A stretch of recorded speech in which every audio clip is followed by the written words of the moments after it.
Thank you all for joining to hear about our recent clinical practice updates on endoscopic resection for early colorectal cancer.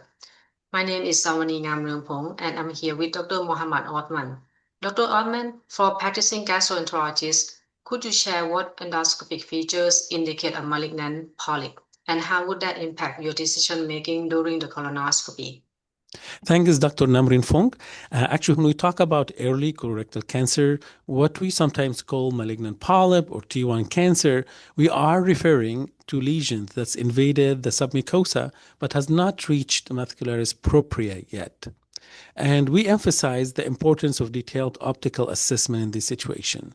What should we be looking for? Things like depressed or excavated lesions, irregular bit pattern, abnormal vascular patterns like irregular patterns, lateral spreading lesion, whether they're granular mixed type or non-granular type.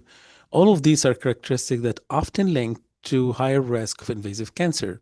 Recognizing this feature is crucial for further management. And I have a question to Dr. Nam. What are the endoscopic options for T1 colorectal cancer, and how should we approach surveillance after endoscopic resection? For suspected superficially invasive T1 colorectal cancer, endoscopic submucosal dissection or ESD is usually preferred due to its higher en-bloc resection rate compared to EMR, regardless of the lesion size. In select cases, such as T1 cancer with incomplete or indeterminate margins after endoscopic resection, but no other risk factors, endoscopic full thickness resection may be a safe alternative to surgery.